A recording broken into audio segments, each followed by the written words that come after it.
All right, folks, what is up? This is One Big Bug, and I'm coming at you with Euro Truck Simulator 2. We're continuing on today. As, pardon me, as you saw in the last video, we redid our truck a little bit. We're going to stick with the long chassis because of the issues that we had with the other trailer that we had just finished delivering, actually picking our front end up off the ground. So we're going to go with the long 8x4, 8x6. There's a little bit of graphical clipping there. As you can see, the tires actually go into the fenders. But yeah, that's okay. It's only because I only saw that because of how close it got. Not really ever going to see that because we're going to be inside the truck almost all the time. And we put this beautiful orange paint job on it. Where again, the only fault I can find in this is that I wish I could change those that gray and darker orange streak to blue, because blue is orange's complement and therefore looks much better in my eyes. But you know, it still looks pretty fucking amazing. So, quick note, I am still playing on 1.20. I just forgot to start the downloads yesterday to go and get them. I have the downloads actually going right now. Pro Mods 1.98 plus Poland Rebuilding. It has been updated. So when we finish delivering the trailer that we have chosen, which I believe is the 52-ton tank, we will be able to update finally to the newest version of the game. Let's just make sure we have our choice. We do. It is the tank. I think this is going to be one run by itself right here to the ferry, and then we're probably going to have at least two in here. We'll see. We shall see. But yeah, 54-ton tank. So this is going to be the heaviest load that we've towed in this since the beginning. 70-ton load. Yeah, we towed one 70-ton load at the very beginning of the game when we started, and that was it. So this will be the heaviest load that we've towed, but even then it shouldn't be too much of a challenge because, again, you're talking about yeah, I forgot where I was, but that car reminded me. But yeah, as I was saying, and then promptly forgot again. It shouldn't be too much of a challenge, 1,050 horsepower Caterpillar engine, and the fact that we also make like nearly 5,000 Newton meters. Yeah. Even at 54 tons, this really shouldn't be bad at all. Oops. Talk about a bad back end, man. Jeez. What is wrong with you, man? It's alright. It's alright. So this is actually, as you can see, a wider load as it overhangs the trailer. So we will be using our orbitals. Oh yeah, third gear start, just pulled right out. I mean, I can feel the difference for sure. Oh, hi. I may end up going up onto the sidewalk to clear this. And again, he's pretty far back. I'm still gonna go up a little bit.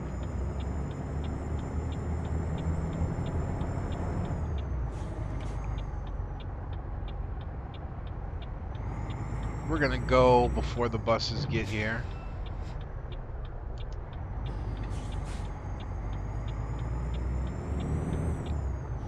Yep, this is why I hate cars in this game. But we managed to avoid it. I would say, please go.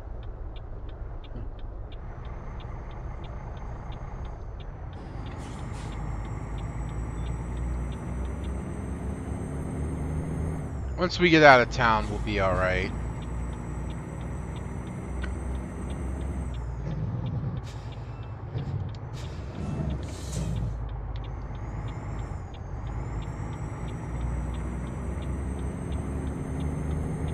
we're good now.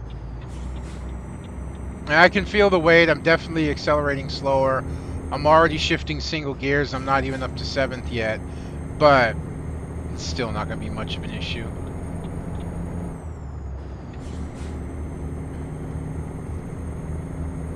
And we're still using our 13-speed transmission. No need to go to the 18-speed. I'm pretty sure we'll be good with the 18-speed transmission all the way up to 70 tons. Although, if I get a 70-ton trailer, I may change to the 18-speed. I don't know. Yeah, listen to that engine, yeah? I know I turned it down some, but you should still be able to hear it pretty good. Just listen to that. Yeah. Yeah!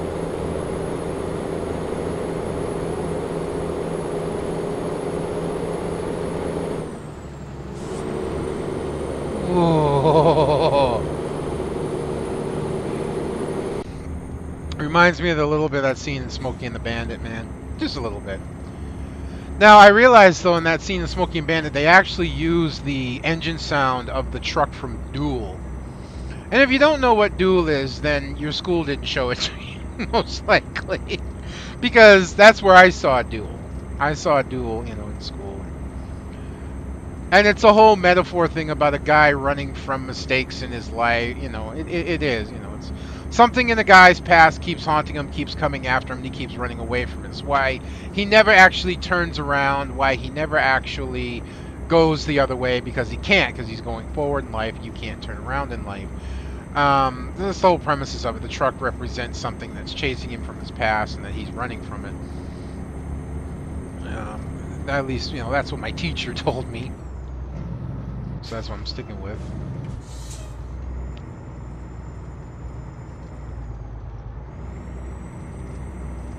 So, anyways, they use the engine sound from Duel to make the engine sound of Snowman passing Bandit at the end scene and taking the lead and crashing them through the police barricade, which I don't give a fuck. It looked awesome. The sound was matched up perfectly to the truck, and it was just an amazing scene. And it for me, it goes down in history as one of the better, you know, trucker scenes, if not the best trucker scene in movies. Where that, you know, that big rig, that diesel just powers up and that truck comes around, you hear him shift gears, you hear that turbo whine, and you just know shit's gonna happen. So.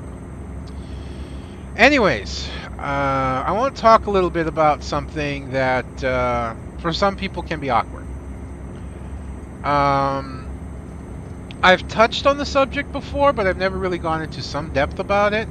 And I don't know how well this discussion is going to go because I'm shooting from the hip and there's a lot of stuff here that can be talked about. And I know that for some people it may even cause you to stop watching the video or even just unsubscribe. But if you unsubscribe because you didn't know this, then you need help. Because it should be plainly freaking obvious.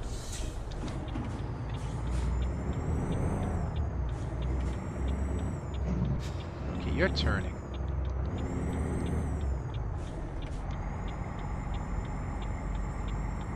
Oops, a little too low. So, as you've seen my avatar on Furry Mug, not Furry Mug. Oh yeah, great. Well, that's the subject I'm talking about, furries. Have you seen my avatar on YouTube? Is what I meant to say. I don't know where that came from. I do identify as a furry.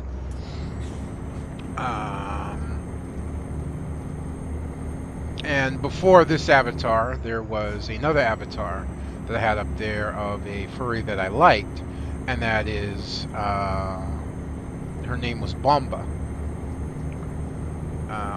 Well, my furry's name now, and has been for a very, very long time, is Ikaika. Ikaika usually can mean several things. It can mean strong in Hawaiian. It can mean strong. It can mean warrior. It's like that. So, you know, My fursona's name is Ikaika. And I don't make any bones about what my fursona is. Number one, it's a horse. I've come to identify with horses very well. And why a horse? Now, I'm going to get into that, into a little bit more depth of subject in terms of certain things that people think about furries. And it's going to include probably what you're thinking about right now. Or maybe some of you at least. But the reality is, this is not true, but I'm going to continue anyways. Horses are very majestic creatures. They're extremely powerful. They're fast. They're beasts of burden.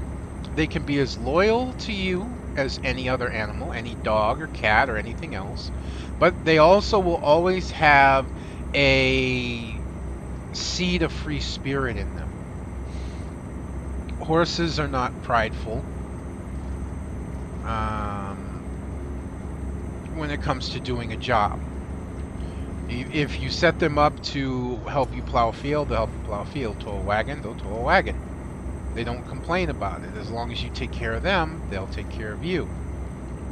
And that's kind of how I feel. My particular horse that I love the most is Clydesdale. Yeah, the massive, monster, powerful, you usually see them in Budweiser commercials horse.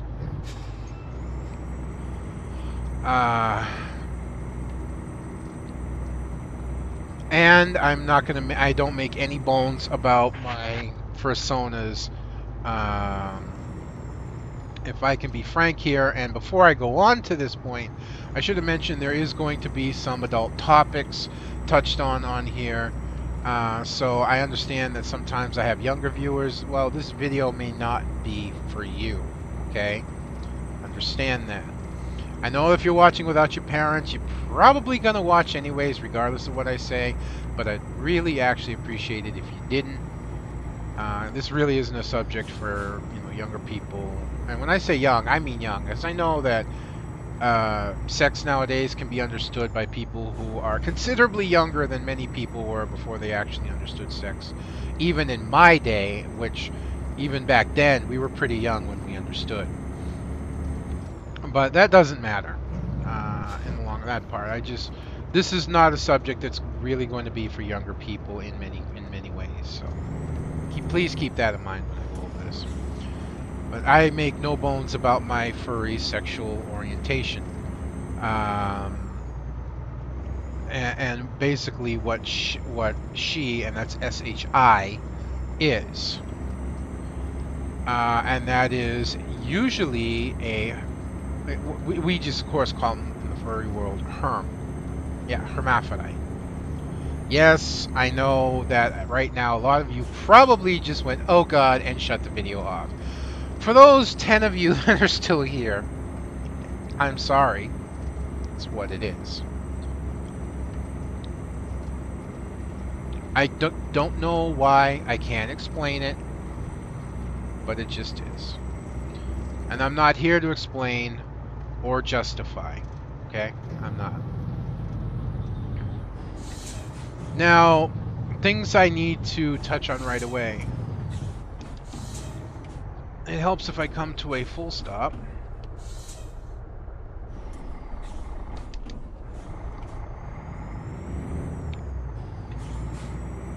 You know, I feel like I've opened a can of worms that I just will never be able to close again.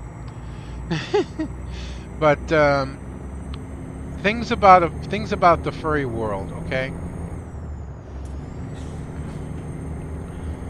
As I said, I identify with a horse does not mean that I want to go out and have sex with a horse, okay?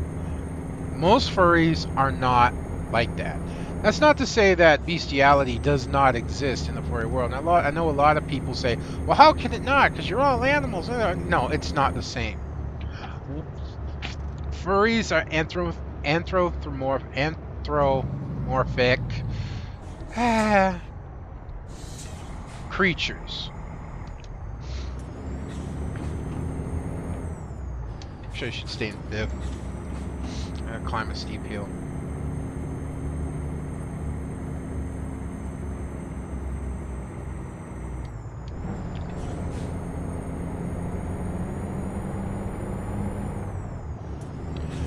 Just get up this hill and I'll continue.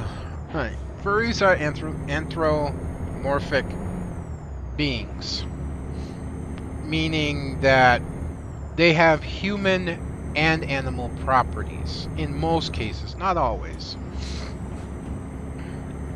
Like I said, there's just so much I can talk about here. It's actually really difficult.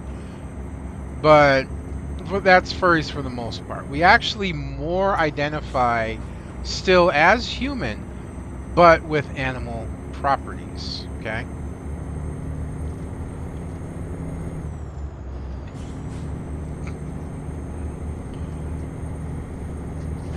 Now, it is actually difficult being a furry. Now, I'm not going to put it on the level of what it's been like to be gay or lesbian and the struggle that they've gone through getting the rights that they have gotten, being treated equally, and having equality in things like being able to get married and everything, including finding jobs and all that. The fight's been very little different from equality of women or equality of African Americans. It hasn't been all that different. Less violent in terms of African Americans, but it's basically been a fight for freedom and equality. But there are a few similarities. Being a furry, you tend to be viewed as fucked up. I don't know why I turned like that. You tend to be viewed as fucked up. You tend, people.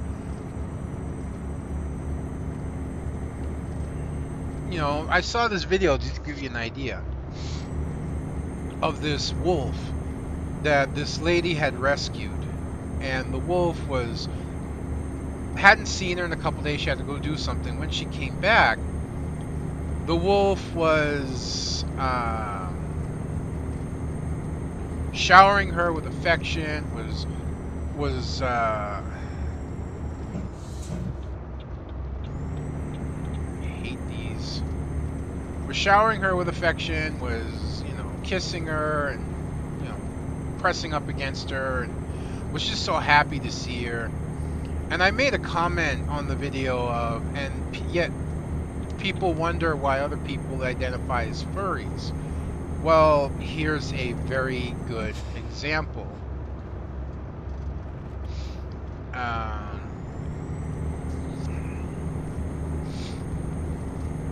And, figures just like gain momentum.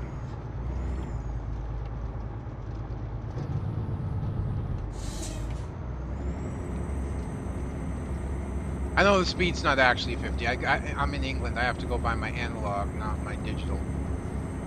And somebody said, well, that's because furries are weird. No, we're not. As I've said before, people with fursonas tend to be one of a few different types of people. People who cannot get out of their house very often, and who have, well, I guess in a sense. Oh, hey, no. This is why I don't like going on the outside lane either, especially with a wider trailer. Because that's exactly what that was.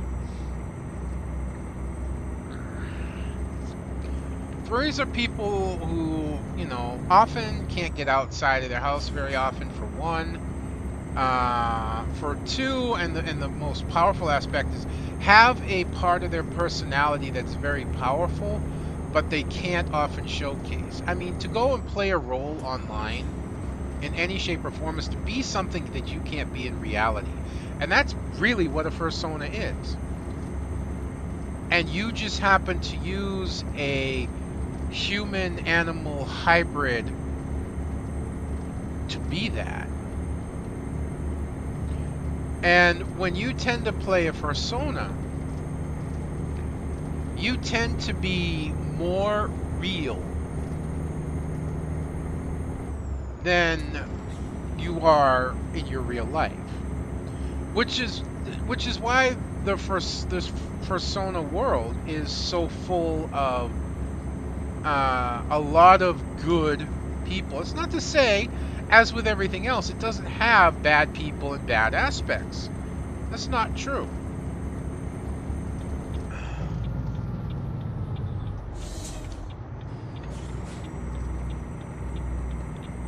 But if you look at people, if you look at things where furry is involved, and you look at the responses of the furry people to the people who are trolling them and saying hateful words, you'll notice that 9 out of 10 responses, very different than how people usually respond to trolls and flaming and downright hate.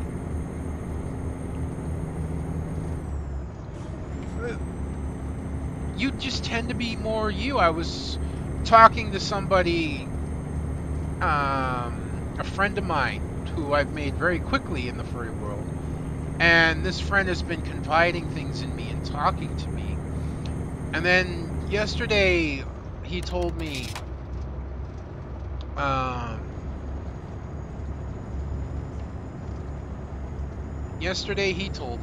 that he's not sure why he always confides in me the way he does. He just is, there's something about talking to me that he trusts me more than he trusts even his best friends in real life.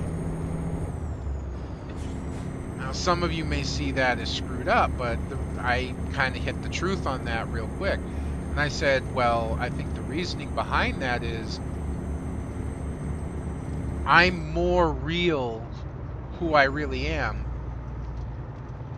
online in the furry world than I am in real life. In other words, when I'm online in Second Life right now, when I'm behind my fursona, which, by the way, isn't a hermaphrodite, just thought I'd throw that out there. Don't ask why. I'm more the actual me than anything else. Hello. Make sure we're on our side of the road. I'm going too fast is the problem. I'm going way too fast for the weight and size of the trailer I'm carrying for these corners.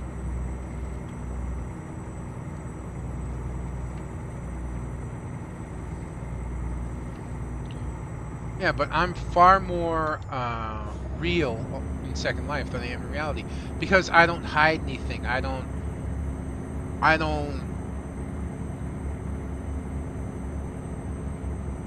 what am I looking for here? I don't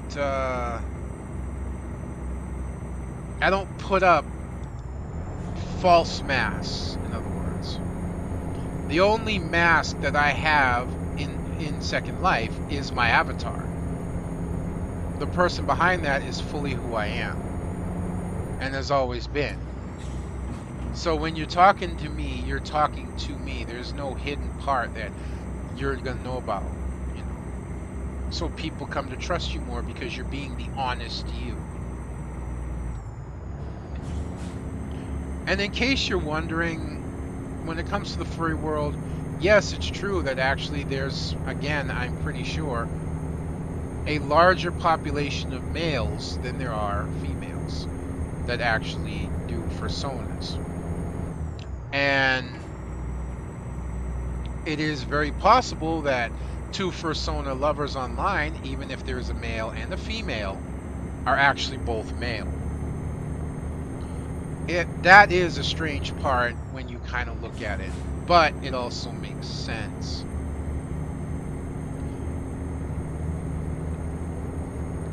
There's a lot of people out there in the furry world that understand that that's the way things are. Because again, being behind a fursona, you're being in the fursona, which you can't be in real life.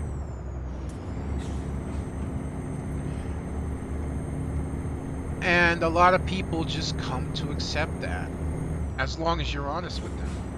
So in my fursona, when I was playing, yes, I always made sure that anyone that got to know me even a little bit and showed interest in me even a little bit knew, hey, I'm a guy. I didn't hide that. I don't hide that. And no, I don't have problems with other guys either. Why? Because in the long run, if I'm to be honest with myself, I am bisexual. In reality. You know, I don't mind men or women.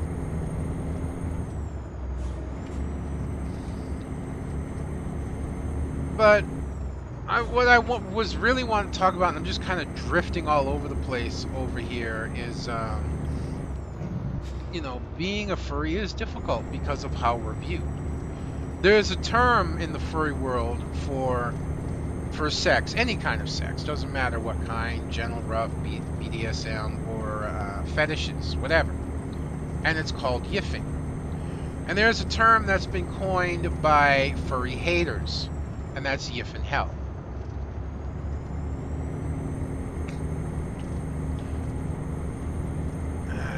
More speed, no services.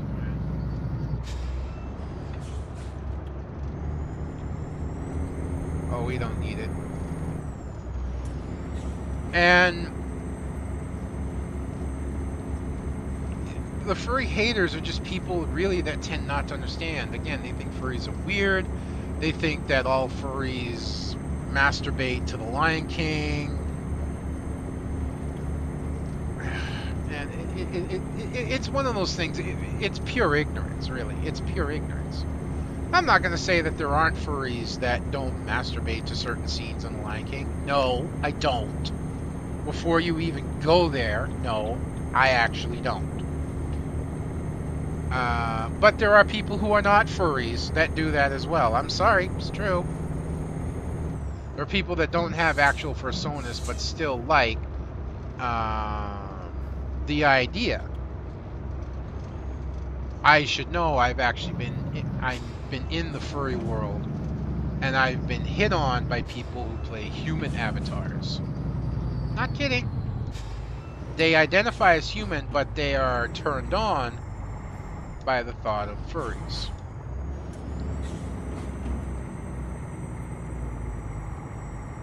This is not easy. This is real tight.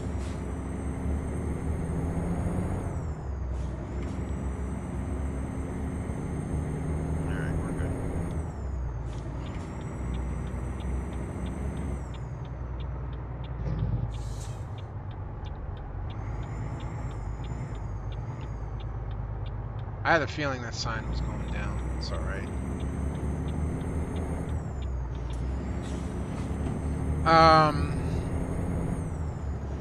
The people think that all furries are, again, as I mentioned, is sexually orientated junkies. Again, no, that's not true. There is actually a very large part of the furry world that is sexually based.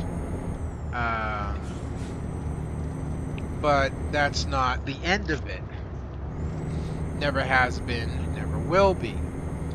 There are plenty of furries in there who are not. There are plenty of furries in there that go in there just to have fun. There are, well, in Second Life, there are adventures. There's different types of role-playing, different types of games, different types of hangouts, where you can just go and have fun, where you can just go and relax, where you can just go and chat, you know, meet people, talk to people, whatever. Oh, yay.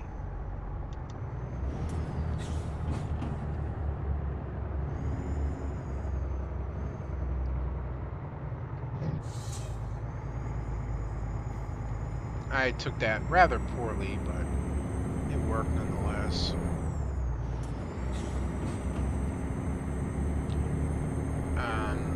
Furries are not about just sexualization and all that. Never have been. There have been plenty of people in there who have met each other as per any other online thing that you can do, whether it been World of Warcraft or whatever, fallen in love and gotten married in real life. Yeah, it's honestly has happened. Dude, I'm in the outer lane and I get screwed for that? I was in the outer lane. What the hell?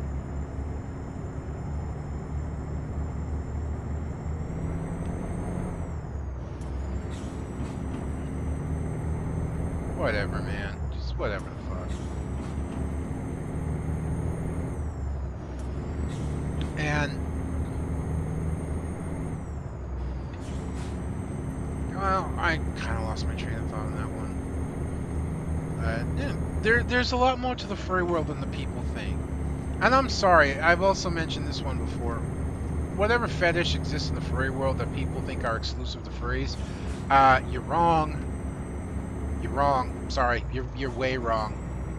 They existed in the real world before they existed in the furry world. Mainly because the person or people who had those fetishes had to be real people before they became furries.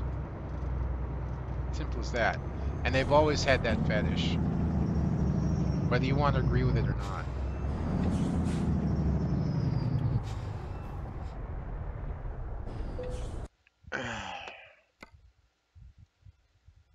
Right.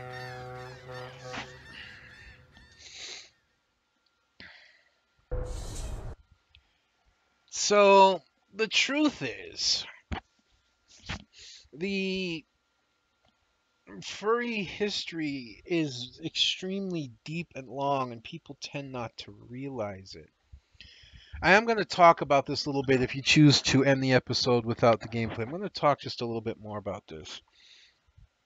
I was reading in that the idea of anthropomorphic, I'm going to screw that word up constantly, I'm sorry, beings have dated back centuries into times of BC. We're talking Egyptians. You don't think so? Beset, Anubis for the Egyptians, dog head, cat head beings. Um, but the actual popularization of furries can be attributed back to I forget what the movie's called. It's about it's the movie that was based off the book. Well, let me put this way: there was a book that had a movie made of it that The Lion King was based off that movie, and it was about a white lion and his fight to become king of the animals, and also to get people to accept animals as intelligent beings. And basically, that movie, and it ticks me off because it's actually been in my head until just now, the name of it, which I'm going to forget. Um, but that movie right there is considered the start of the popularization of the furry nation. And it's around in the mid 80s where the actual furry fandom is considered to have formed and the furry nation had really taken root with such movies as Animalympics in 1985, um, and such things like that. Felix the Cat is another one that was very pivotal in bringing around the furry nation. It is. It really is. Because it was the first furry uh, animated series slash comic that was made for adults. That was actually considered for adults and not children. Um, so the furry world actually has some very long and deep roots. But everyone thinks we're weird just because of what we identify as. All a fursona is just that. It's a fursona. It's an extension, not even an extension really. It is the personification of who you really are. It is the mask that you wear to protect your identity, to be who you really are. Because you really can't be that in the real world. A lot of furry people do have issues with being introverted and being quiet, being isolated, having secrets and things like that. And the fursona becomes a way of them communicating. And no, again, fursona is not just based in sexuality. There is a lot to the furry world that people don't know and understand. And if they took time to look and research and see what is actually there, they would know and they would understand what it's actually like. Where people just get to be who they want to be, regardless of what everyone else thinks. And the only thing that makes me sad is that people again hide that. EVE Online, with a small group of people that I was with, one of my small corporations that I was with in EVE Online, I made no bones about it. I started putting it out there. Yeah, I'm a furry. I have a fursona. And this dude who I've known for months comes out and tells me, "Oh, you know what? I'm a furry too." I said, "Well, how come you don't say so?" And he said, "Well, you know how people are." That's exactly what I'm talking about. People are afraid to admit who they are, what they are on the inside, and that they identify as a furry because of how people can be in view. I'm just going to be straight with you. There's no reason to hide. There's no reason to not let people know that, hey, I'm a person, I'm a human being, yes. I live a normal life in the normal world just like everybody else. But there's also a part of me that's bigger than that. There's also a part of me that's different. And I'm proud of that side of me. That's why when you look right here, right now, in the upper right hand corner of the screen, that's why you see her. That's why you see that picture. That picture right there is my pride and joy. Not just because it's my persona when I started out, because that picture right there, and that's only part of the picture. You can't see the whole thing. That picture right there was drawn for me by none other than Doug Winger. If you don't know who Doug Winger is, I'll understand, because Doug Winger is a name that's usually only known in the furry world. Doug Winger was one of the most popular, well-known, prominent artists in the furry world. He was known for his she-male, hermaphrodite work, but also hyper work. Hyper, macro, giantess, things like that, making things unbelievably huge. He was known for that, and he became popular for that. And that picture that you see up there was drawn by him back in 2003. I didn't commission it. I was on a furry muck. Doug actually came in, and I joked and played around with him as I saw other people doing. I saw other people do it, so I decided to join in. And it actually prompted him to read the description that I had wrote of my persona. And when he saw that, he actually started acting out that he was very interested in the way she looked. 2 days later, I get a message with a link, and that link is to that picture. And all he says is, "Here you go. I hope you enjoy." And I have been ever since. Doug Winger, if you're going to go look up his work, I really recommend not doing it in populated places, and be ready, because it's probably going to shock the fuck out of you when you see it. But also, Doug Winger passed away not too long ago. I believe he had throat cancer, and it ended up taking his life. Well, I don't know how long ago it was, but I'm pretty sure it was less than a year. It was no more than a year. So sadly, the furry world lost a very great man when it came to being furry and to being an unbelievable artist. But there's no reason to hide. There's no reason to hide. And I'm not hiding anymore. If you're a furry, or if you ever end up coming to identify as a furry, don't be afraid to admit it. Don't hide it. Don't hide who you are. Being a furry is a way to come out and be who you are. So be that. If I'm not out there pretending to be her every day, I am who I am. But if somebody were to come up to me and ask me, "Hey, are you a furry?" Yeah, I am. Got a problem with that? That's your problem, not mine. I find the people in the furry world to be more honest and open and even caring than people in the real world. They don't have hidden agendas. They don't have lies if they actually want to be a friend. People who are out there maybe to try and use you to get what they want, Like I said, the furry world mirrors and reflects the real one. But there are more honest, open, and caring and loving people than there are about not. And my final example of that is going to be in Second Life. One of the most difficult things to do is to modify avatars and clothing and whatnot to actually make them work together and look good. Well, well, I have had three people out of the blue that I talked to said, "Hey, where did you get that particular piece?" "Oh, I got it here and I had to do this." It's like, "Oh man, I had to it's just and the person's like, "Hey, you don't know how to model? Hey, you know what? No problem. Add me to your friends list. When you pick it up, drop me a line, and then we'll get together and I'll walk you through it." Three people have done that. I have another person that says, "You know what?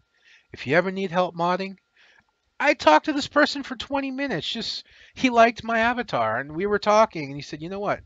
You ever need my help? Here, add me to your friends list. I'll come help you mod whatever you need." And I've got even a third person that's done that. Said, "Hey, you know what? I'll help you mod anything you need anytime. You can just call on me." That's the furry world. Some of the friendliest, most helpful, and most caring people I've ever met. Okay, I haven't met them in real life, but you get the point. I know the subject has been up and down and all over the place. It's so much I want to cover. There's so much I want to talk about that it's impossible. And if I do, the next 20 episodes are just going to be filled with this. And you know what, guys? I know it's not a subject that a lot of people want to hear about that long. So, no, I'm not actually going to talk about it that long. Okay? I'm not. That's not what I'm here about. That's not what I'm here to do to you. So this is going to be the only episode I talk about it exclusively. Now, mind you, I say exclusively because it will come up again. It will most likely come up again. I will talk about it and touch on it here and there. But for the most part, this will be the only episode where I really go into it in any form of real depth. But I just want to tell people out there, if you identify with a persona, be that persona. Don't just be it on in online or as an avatar. You know, I'm not telling you go out there and act like you're a horse. I mean, the personality that you show and that you bring out and that you project in your persona, bring that out in the real you. Own that. Don't be afraid to admit that's who you are because you're going to find that your life becomes a lot happier when you do because that's what's happening to me. I'm starting to own the fact that the personality behind my persona is the real me. And it's made my life a lot easier. And I'm just really sad that I didn't start doing this a lot sooner while my wife was still here because I think had I done that, not been my persona, not gone online as my persona, but started owning the attitude that comes behind my persona, that a lot of the problems that my wife and I had for so long that only started getting solved in a very short time before she passed away would have faded a lot sooner, and that our relationship would have been a lot happier, and that we would have been a lot closer than we were a lot faster. And, that's one regret I'm going to carry with me probably for the rest of my life. And it's another one of those things is don't do things that you're going to regret. And I got to go back through the comments. This just kind of hit me, and I don't believe I forgot it. I got to go back through the comments and find the name of this person. I actually need to find the comment if I can and put it out there. And it was a video that I did not too long ago, so it should be too hard to find. I'm sorry, I forget your YouTube name, but I remember you saying when I talked about don't have regrets when it comes to your family, don't have regrets when it comes to your loved one because they may not be there tomorrow. And you said that you've had problems and issues to the point that you've become a recluse in your room, but that you're not going to do that anymore because of what I said in that video. And all I can say to that is thank you. Thank you for listening and thank you for understanding. And it means a lot to me that I was able to reach out and even if it's just one person, touch that one person and maybe help them get over issues that have been haunting them and holding them down, and maybe get them to feel better and hopefully be in a better place, and not be afraid. And that's kind of my message here, is just don't be afraid. So thank you for listening. Thank you for the comment. Yes, I did read it. I'm sorry because I know I didn't reply to it. I meant to, and I need to go back. I need to find it, and I need to reply to it, and I need to let you know directly that I did hear you. I read all my comments. I may not always reply, but I read all my comments. I read yours, and I am really happy for you that you're going to try and do that, and keep trying to do it. Don't be afraid, okay? All right. I know, weird episode today. I'm sorry, but I'm a weird person. Anyways, folks, that's going to be me done for this one. I hope you've enjoyed watching this as much as I've been enjoying bringing it to you. Until next time, this is going to be One Big Bugga. I'm going to be signing out.